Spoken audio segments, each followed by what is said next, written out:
I mean, is it bad that we can have genetics research in the garage or? It might be from an existential risk perspective.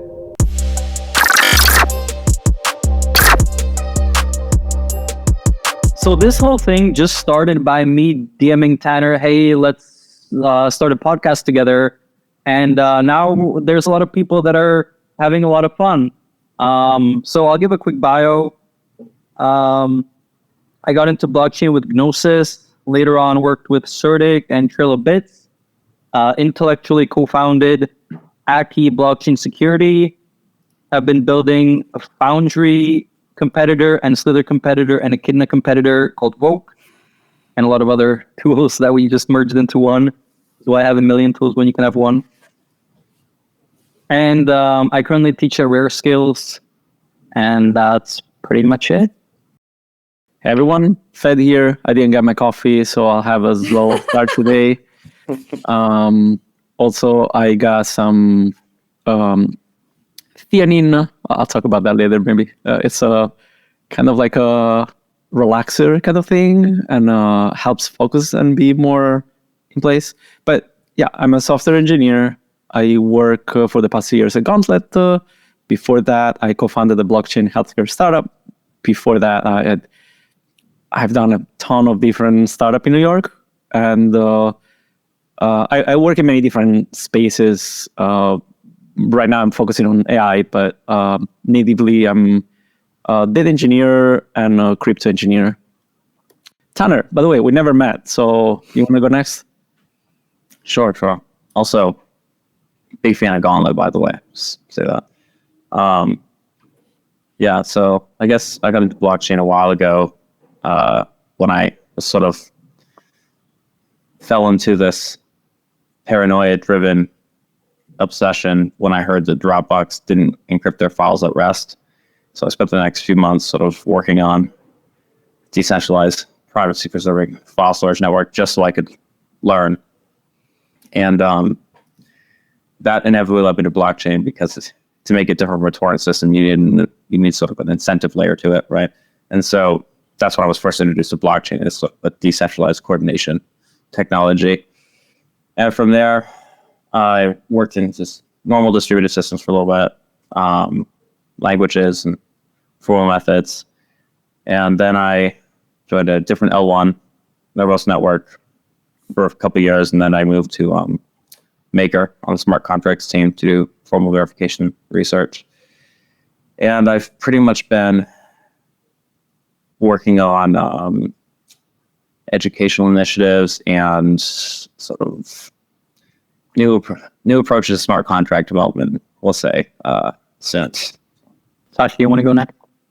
Sure. I guess the long story short is I'm a developer / and data scientist in the crypto blockchain space. So I studied computer science and stats in school and did a master's, and I've kind of always been like 50-50 data stuff and kind of standard engineering. In terms of crypto blockchain, I started in the space around 2019. I was an early employee at Gauntlet Networks along with Fed. I then co-founded a project called API3, which is in the Oracle space, one of the many competitors of Chainlink. I don't actively work on the project anymore. Right now, I'm kind of on a hiatus / like scoping out the crypto scene, seeing what's changed in the last year before I jump into my next project. Awesome. So the first topic we wanted to discuss is essentially to continue in terms of like Fed ideas. So just to summarize last episode, what I remember from it, every company that needs data needs programs to provide it, that data. For example, Gauntlet Networks. And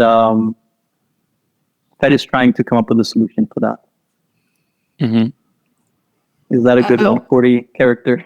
Yeah, I want to first interrupt to say that like we were making a joke in the Telegram, how like Fed started explaining what he was building last time. We went off on a tangent and never went back to Fed. So I was like joking how we're going to do this every single episode. Ask Fed what he's building and then go on a tangent. No one ever learns. Never progress. I like that, and it sounds very. Okay, let's try it. Sounds very happening. That it will happen organically. It's not. She just started the tangent by talking about it. Now we're very meta as well. Yeah, Okay. yeah. Well, Dom, jumping back in the stack, I actually had a small divergence at the beginning of the. Yeah, let's do it. Yeah, so I was thinking, do you guys have your routine to get into meetings and get into the zone? Because I was talking about, I got a theanine, I had some, I finished some Gatorade. Okay, so we're This is what I take here. Nootropics. Ouch, that's a tough one. So even before we start with nootropics, Not recommended for human consumption. Just gonna put a disclaimer since I showed it, but this is not recommended for human consumption. So I don't consume it. You just sniff it. Yeah, I just hold the bottle and it gives me the effects that I want. But look it up. It's an extremely powerful cognitive enhancer. Okay. Yeah. Sorry, Dom, like you want... kratom, I buy the bottles and it says kratom decoration. Kratom, strictly not for human use. So I just put it on the wall and get energy from it. Anyways, even before we get into nootropics, so the way sort of I work is I get in the zone. I get very deeply into the code. Sort of the call graph is in my head. All the different parts, and then I kind of, for example, go for a ride, this electric motorcycle or something, just to kind of clear my head, and then I do meetings or teaching, and so I'm kind of going in like cycles. On the nootropics front, it's funny you mentioned L-theanine. It's one of my favorite of all time. I think I would put it at position 5 or 6, and I have some right now. So I took some right before this podcast. So L-theanine is my number 5 top favorite nootropic supplements.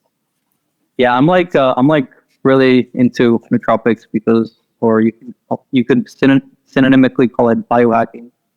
Nice. I mean, this idea of like, giving your body and your mind what you want out of it, what you want to get out of it. It's really powerful. Anyway, so what are your experiences with nootropics? You mentioned L-theanine, so is that your first one that you're trying out? Yes. And Tannr, will you say something? Oh, I asked if any of you have tried. So if you like L-theanine, I'm thinking if you had tried agmatine sulfate before. I think I did I don't remember that one, but yes, I probably.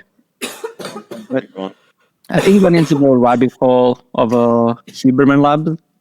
I don't know if you're familiar with the podcast. He breaks down a lot of the function of the body and how the brain works. He focuses especially. He's a neuroscientist, and so he focuses a lot on the brain and ways for focusing on different yeah. Anyway, you guys know what it is. I'm going on kind of on a rambling here. Huberman Lab. Yeah, and I only he goes way too deep in the rabbit hole there. He break down white papers to a level that is like kind of like too much for me. I usually get only 3 suggestions from him. One is like the sleep well. I got an 8 sleep. I'll tell you what that is. The theanine, that's on time, but I used to get that before for relaxing. And another one is the look at the sun 10 minutes when you wake up. Those are the 3 things. Mm-hmm. And then is that something he recommended, or is that something that you do? One of the 3 things that you do that you like? He recommended that. He recommended a lot of things. The cold shower. There's a lot of things that are like kind of like incels bro, like a thing, like yeah, like he didn't recommend it, but there's one funny one in the incels community, the tanning. Oh yeah, I've that one. Yeah, if you want to get some like skin cancer, is probably the fastest way. Anyway, Yeah, he does a lot of different podcasts on different topic. My favorite are the sleep one and the focus one. And in those two, he suggested in the morning you wake up, you want to go outside because the sun is what regulate your circadian rhythm. Yeah. And so that's It's kind of funny to me that this is all like things that are like normally common sense, like 100+ years ago or whatever. Now it's like the forward thinking science. Forward-thinking biohackers. If you can scientifically justify it, why not do that, right? Yeah. Right. This might not be that interesting, but I was booking a hotel today for ETCC, and my only requirements are like walking distance, and it has to have a sauna. So like I'm not really into like, I don't read a lot of biohacking or whatnot, but I love saunas, and especially at conferences because like frequently you'll meet like interesting people. Little tip, you'll meet interesting people at the conference and have good conversations in the sauna area at the hotel. So I always book a hotel with the sauna. That is interesting. I've never done that. It's all the chill people, all the chill smart people are hanging out at the sauna having good conversations. That sounds cool. Okay, so what's the topic today? Because I feel like we're on the verge on the nootropics. Should we try getting Ed to explain his project in like 10 minutes? Yeah, well, he seems to have kind of OD'd on L-theanine a little bit, very chill today. So if you want, I mean, we could switch topic, but if you want, you could also try to give it a shot in terms of sort of where we ended, which is the fact that companies like Gauntlet Networks need the data. And did you go into a little bit more detail into sort of the solutions that you want to be providing? I'm guessing that Gauntlet is going to be one of your customers, hopefully. So company like Gauntlet, what are the solutions that you can provide for them? Yeah. Well, I doubt Gauntlet would be a customer because they're building in-house and they have a team just for that. So at this point, it doesn't make sense to like use an external software as a service. But I mentioned last time that I've been pivoting also a lot because, well, the main, if you think as a Venn diagram, there's all these different companies. And in the center, the ikigai of the startup world is data. Actually, I come up to, too bad Pete Harris is not here, but we were talking about that last time. I come up with these, like, after this research, to this conclusion that in the next 10 years, I think two things will be major with the AI like developing. And one is data.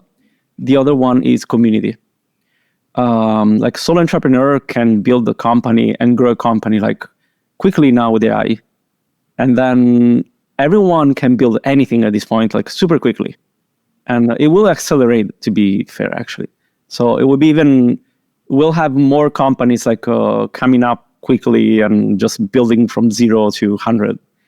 And the two things that company will need to get to be relevant will be data and community. So have like visibility on Twitter, for example, and then have some proprietary data or some or some data that can be analyzed and can be wrangled in some way and be used in some way to some novel models or something that can like not other people can copy. So those two things, I think. That's a pretty decent thesis to start off with. Like what kind of things are not going to be easy to build with AI, and like if you proprietary data and community makes sense. Yeah, I think the value of community and people, that it's not gonna go away. And so I've been focusing a lot on keeping track also of my Twitter growth and making sure that I focus more on delivering signal and reduce the noise and doubling down on topics that are like interesting to my followers. And I've been focusing. Give me an example for somebody who's not a data scientist. I guess I could probably, but right now as to data, basically. So last episode we talked about, for example, Gauntlet mainly using on-chain data because that at the end of the day is sort of the source of truth. If you're interested in on smart contracts. So could you give me an example where your tool would help. So I'll give you my naive view of how everything works. So you query the guest node and you get some data and you store it in some, maybe in memory in like pandas or on disk in like SQL database, and you create some indexes and you query it. So what's wrong with that view, and why do I need your software? Yeah. Well, we need to take one moment of macro here. So first, what kind of data do you need? And you say let's say Web3 data. Now Web3, because if you say data like GitHub, you might find already on Snowflake some data set that you can just query directly. Someone is already there's a CyberSync company that offers this data. You can query directly the data, so you don't need to do anything there. Unless you need to do transformation, which is part of a data pipeline and data platform purpose anyway. But when the data is not available, to just be queried, you need to ingest the data in some way. Now, the data can be like a Web3 data in this case, and the Web3 data, you just need to call the archive nodes. And we have indexing company like Infura and Alchemy to call contracts directly. You could do that, I think, also with Etherscan in some way. You can do that. Basically, when you go on Etherscan, you search for a contract, and then you go in read, and then you ask for balance or something. You call the functions. Those are RPC calls behind the scene. Now, the problem with that is you need a Web3 indexer to do that. And but there's not really any, besides the graph actually, but the graph, I'll explain why it's not exactly that, but there's not like a way to do any kind of RPC calls and in an automated way where you get ingest the same RPC calls for every block or something like that. And the graph does that in a way, but only for one specific contract. So you need to index a contract. You cannot say like there's a new contract, there's a fork of Compound. Now this one is on Avalanche, for example, EVM chain. I want to query this like a contract. All I need to do is changing the address and the chain, and then that should keep working. And there's not really tools for that. But what's been happening in the last year, after I went to Tannr, I talked with a lot of people. And everyone had the same problem, but then I discovered that many people are working on the same solution. And how did they how did you figure that out? Like, what did people say they were building when they said Web3 indexer? I've been talking with literally so many people that are building a Web3 indexer, and so that's why I'm saying I kind of pivot a bit from the Web3 specific. And I apologize to make you repeat, but like, what are these in general with these conversations that you were having? What were they saying was lacking with the graph? Composability is a big one. So what do you mean by give an example? Yeah, so in the graph, you only can query one contract at a time, and let's say you want to get the result from this contract. Balance to an address and use this one with another contract. You cannot do things like that. It's just okay. So it's like, I wonder if it's so correct me if I'm wrong, if I'm understanding this correctly. Like graph is sort of like raw data. It's like raw smart contract information, whereas like a Web3 indexer would have more like aggregate data, more metadata, be more general. Yes, and so Web3 indexer is a very generic term. Indexer actually is also probably a wrong term, to be fair, because a Web3 indexer could be Infura, to be fair, like where you actually index just the raw data. And the graph data is not really raw, is you ingest all the data from a specific contract, and then you can query the contract in what's called the GraphQL. That's like Facebook. But it's the same name, right? In GraphQL, you can query the data, and it's like it basically is a database. It just all the data from a contract. And so one problem was composability, but composability comes from you can build your own pipeline, so that is not a big one. But a big one is like on the graph, you only have one contract. You don't have, again, the concept of like a different chain where you just change an address and it works. You don't have that. Okay. And the other thing, they just changed their pricing model. And so that changed the, I mean, it's getting expensive. It was free before. Is the Graph a decentralized company in the sense that they have a token, and does it make sense in your opinion for a service like that? Also, Fed, is this bullish for my GRT holdings? GRC is that Graph network? Yeah, it's the Graph's token. Okay, so here's the thing. Not an investment advice. I'm very bearish. And here's why. Again, the margin is getting smaller because there's so many companies in this like field now. Nansen is a big one. They just laid off, I don't know if it's 20% or something. So and that's like, the signal, like the canary, like when Facebook, Google start taking people out. It's basically a shrinking margin market where I think eventually the price might go even to zero. I mean, it's because people are providing the same services, sometimes for free. Yeah, exactly. Okay. And Alchemy is freaking expensive, but I think they're gonna. Yeah, I'm very bearish on this part. So you're not really building a blockchain indexer anymore. You've pivoted because you've made this thesis about like data, proprietary data, and community being important. Okay, what are you building? Well, the joke is running, I guess. Right now, I'm using my platform to run market research.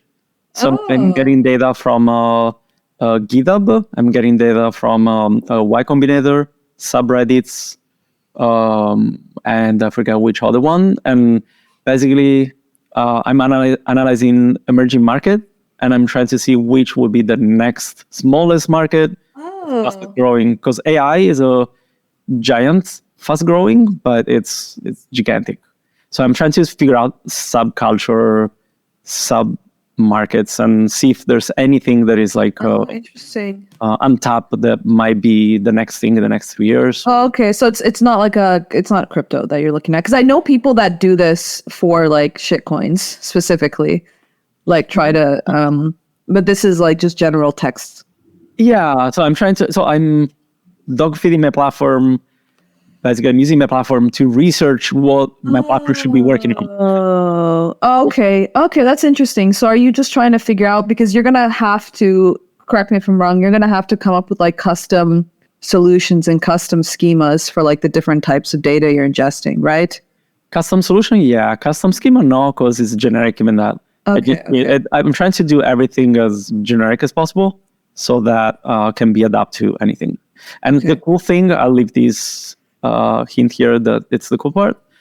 It's using AI to build the DAG to create the actual like all the components of the pipeline. DAG for what? The pipeline? Yeah, direct acyclic graph. Yeah, and I know what a DAG is, but I'm just trying to understand, like, you mean like pre-processing, post-processing, all that kind of stuff, like. Mm-hmm. Okay. Yeah, like you can ask get the last get the top 10 GitHub repo in terms of fastest growing stars, and the lowest of that. Okay, like a natural language. Yeah, and that translates. I mean, you can talk to the AI, and that translates into like a pipeline. Yeah, that's I'm going to be doing like, I feel a very small project with the GitHub CLI very soon as well. It's going to be called Awesome Mini Project, but you'll see. Go on. I feel like one thing that might be difficult. Let me know if you've come across this. Like, if it's like mission critical or whatever, like it's very, very important to have correct data.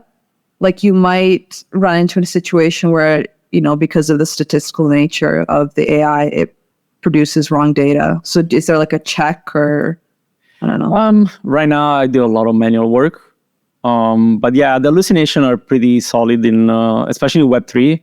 The contract's address, sometimes it's like random address.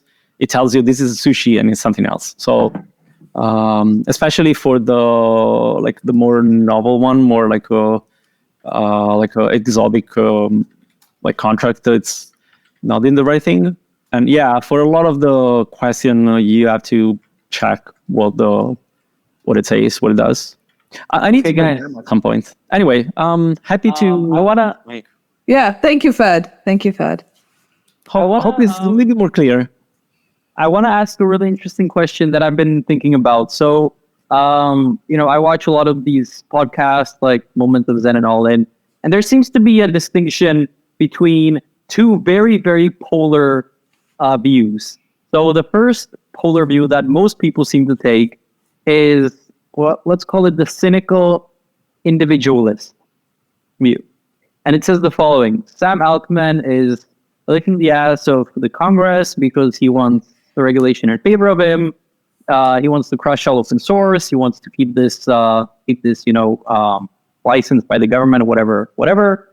And open source has to fight against that. And the other polar view that people have is, AI will destroy the world. It's very necessary to keep it contained. So yesterday I posted on Reddit a question saying, how exactly is AI going to destroy the world? It has like 150 comments as of now. So I haven't even read all of them.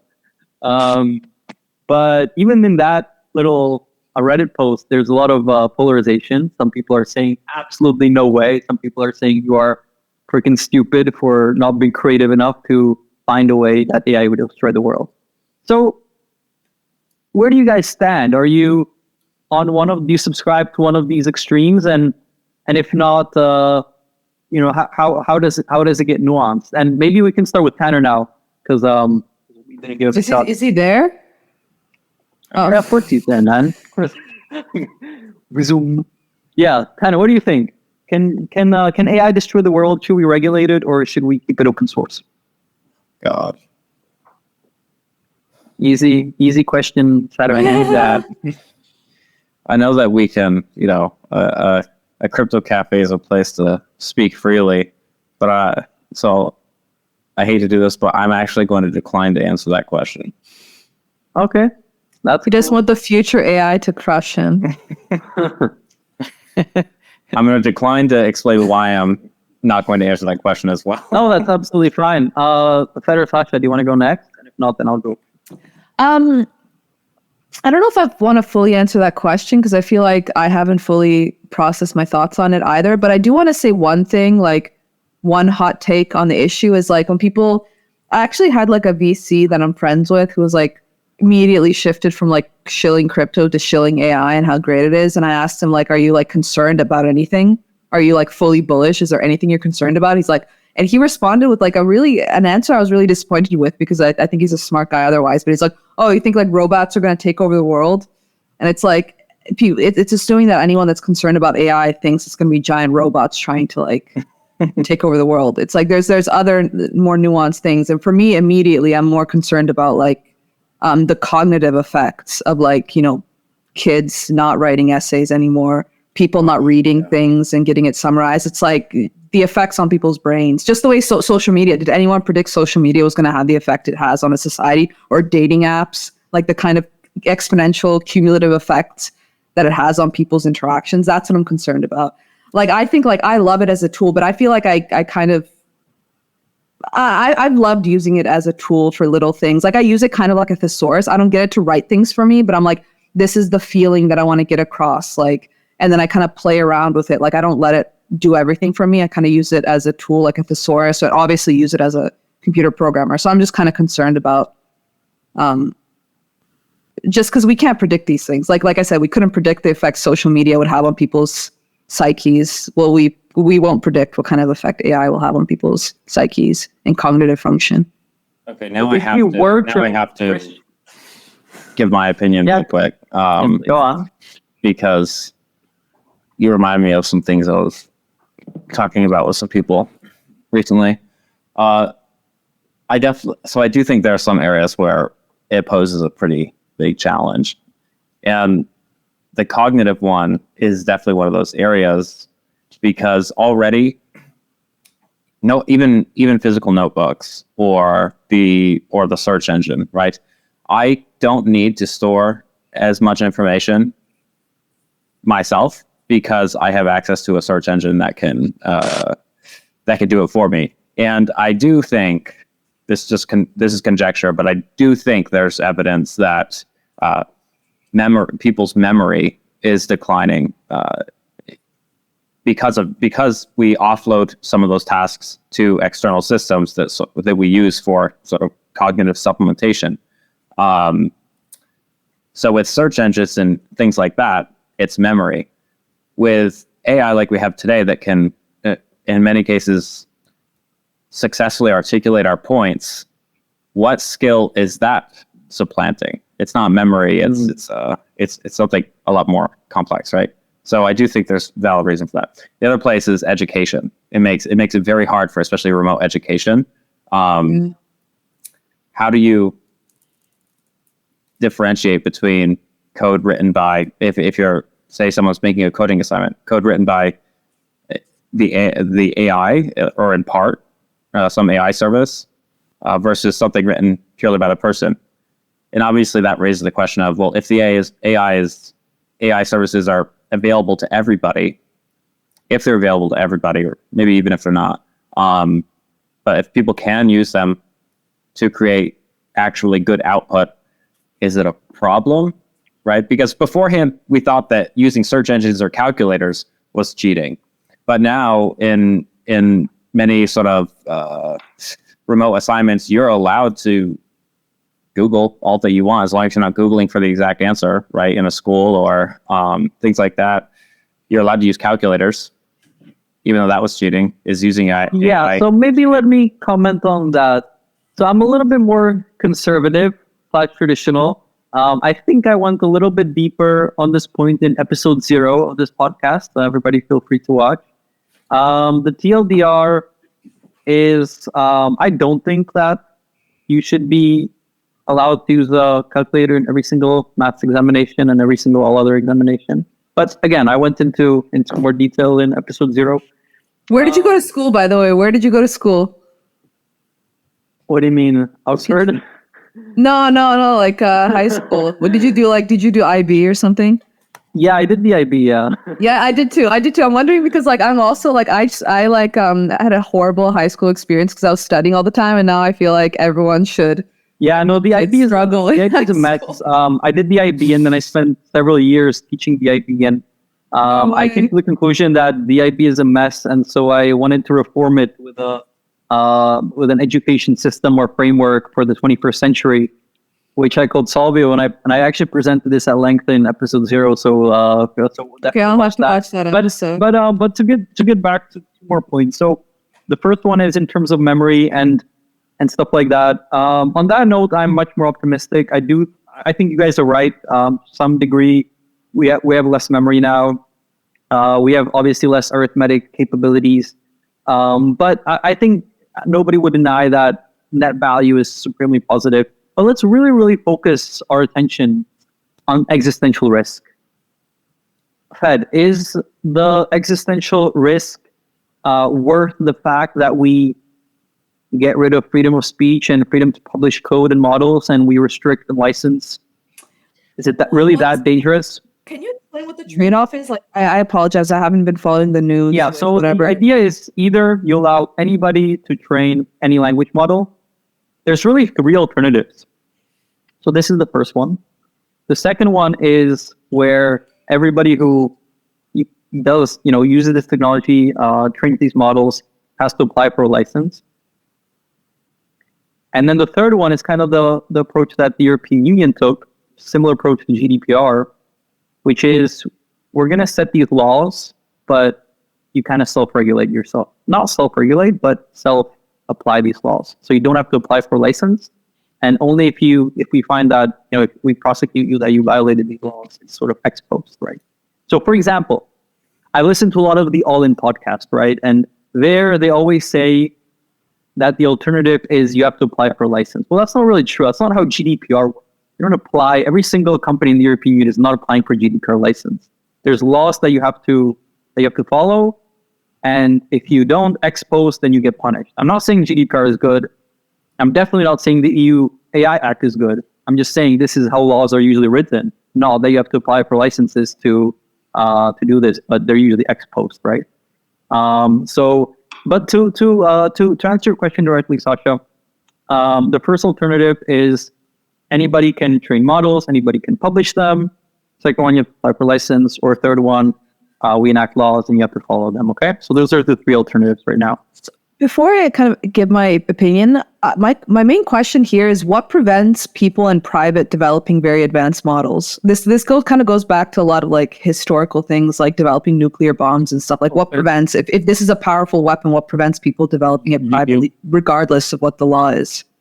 It's GPU, it's computation. It's but very expensive. True. But like, I mean, if you have money and you're like, so here is Dominic's contribution so far. Okay. So in economics, there is this concept of elasticity of supply and demand versus price, which is just a very simple concept. It says, if you shift the price, how much does demand change? Mm-hmm. So when Gucci gets 5% more expensive, maybe people buy it even more because it becomes even more prestigious. Whereas if LG or Philips gets 5% more expensive, maybe people go to Samsung or another company, right? So there's companies where demand is very elastic, or industries, and this concept of elasticity of demand. So I've applied elasticity to LLMs. In my opinion, if we have highly elastic performance, that would be a good thing. So that will mean that at the end of the day, we might have a lot of very high performance. We might tackle the mysteries of the universe, but it'll likely be restricted to people that we can regulate, so to speak. And I do agree, I've come around since yesterday. Yesterday, I came in completely individualist, but it has kind of turned me around. I do agree that if we have completely inelastic performance and anyone, including terrorists, can have access to a singularity level intelligence, that would probably not be a good thing, right? So there's not a lot of conclusions we can make about physics, but one of them that is very likely is we're still missing a unifying theory. What if AI comes up with a unifying theory of physics that finally unifies Einstein's relativity with quantum mechanics? What if that means that you can create an atomic bomb out of this AirPod? So there's so much about the world that we don't know. And if we have very, very inelastic LLMs, one person somewhere in New Zealand could destroy the world, right? So, but is that bad? I mean, is it bad that we can have genetics research in the garage, or it might be from an existential risk perspective. Yeah, I read a lot of I actually watch a lot of podcasts of Eliezer Yudowski. He's on the doomer side, and is he the less wrong guy? Less wrong guy, right? Yes. Yep. Last okay. He made the website. It doesn't matter. Yeah, no, I'm not familiar with it. It's a website or a book? It's a website in the community, but they've been kind of infamous in recent years. But it doesn't matter since it sounds like it's irrelevant to the conversation. Mm-hmm. Yeah, I mean he's definitely a weirdo. He's definitely out of the box, and but he raised a few interesting. I feel like he's pushing to the extreme. And it's not a bad thing that he pushes to the extreme, because it did kind of put the attention on, okay, maybe we need to pay attention to AI. Like recently there was this a tweet that went viral of this plane drone that was completely AI managed, that every time killed an enemy was getting rewards. And so the operator, eventually the drone killed the operator because the operator was stopping him or it to kill more enemies, and then the operator they make sure that cannot kill the operator. But then it's where's the sound coming from? There's a weird sound coming from somewhere. I don't know if it's my mic. Okay, I'm gonna mute. It might be AI that is like interfering with us. Yeah, and then the drones stop listening to the operator altogether, like start cutting off the communication and destroy the antenna, so that the operator couldn't tell it to like stop like the mission or whatever. It turned out this like viral tweet was fake, or was took out of context. It was a thought experiment, but that give you the extent of what AI being conscious what could do, or AI like risk could be. A risk could be that you give like you give a function, you give a goal, and to reach the goal, it will solve the problem in whatever makes sense, and that might be turning out like a sensor that tells the plane the altitude or whatever, and then you have an accident. So one of the risks, the biggest risks that we're are like kind of like realistic is like in aeronautics, like a civil plane having problem, or trains, or turning down some sensor for something important. That's where the risk, I think, is realistic to think about. Is there a way to separate sort of the existential societal risk, what economists might call negative externalities, with sort of these, bad decisions, bad judgments, and very localized things where it's up to the company, right? If you have a self-driving car and it has an accident, presumably the world is not going to end, right? We don't really need to. I feel like you need to clarify what you think is existential risk. Mm-hmm. Like how do you Yeah, so that's sort of what was my question yesterday, right? Is I was watching this Weezer Lex Friedman, and he's like, they kept talking about, right, like AI killing the world, and we only have one chance, and if we get it wrong, world can die, right? And it wasn't clear to me how that happened. So I asked in our group, and the two answers I got were, the two best answers I got were the following. So number one is through sort of diplomacy. So somebody was giving the example of the AI could rally, opposing terrorist groups and rally them together against a common enemy. So we can assume that the AI could potentially be better at politics than us, at interpersonal relationships. It pretty much already is, right? It's very good at convincing, and it's very slick and sly. And then the other thing that people were saying was new scientific discoveries, right? Whether it's the stuff that I was mentioning with physics and bombs, or whether it's some biology based. So what happens when there's a discovery like that and the AI decides that it's going to obfuscate its server location so nobody can turn it off, right? We have technologies for that. It's called Tor. And then it's going to just try to use that scientific discovery to, do whatever it wants to do. Essentially, it's the lack of alignment, right? So I do acknowledge that there is some. Yeah, the interesting thing about that is that the way we're thinking about AI is we think about we morphologically think it's like a person. We start making like an assumption that AI thinks, AI like talk, and it's like we're associating like the idea too much of like making a person. I forget the term. Anthropomorphization. Yes. I think. And the thing is, we're talking about a neural net, and we don't know what's going on inside. We don't know exactly what the inner working are, and that's what Eliezer is like worried about. It's like on the interface, it will interface with us as a person, because that's how we communicate, and that's how we understand, and that's how resonate with us. But then in the inner working, it's the example that he does is like it's like having a 1000x John von Neumann brain inside the machine, where time is delayed, or actually is faster. So 1 second in our life is like 1 million years in there. Because if you think about it, computation is faster, so it kind of makes sense in a way. And so he says that if AI has a goal, and the goal is to do whatever, and then it will find ways to outsmart us, and it will be able to outsmart us because it is already like a lot smarter. But the Eliezer thesis has one important thing that needs to happen, which is like AI needs to become AGI. So AI itself is like input output. That's a although we're getting closer and closer with baby AGI and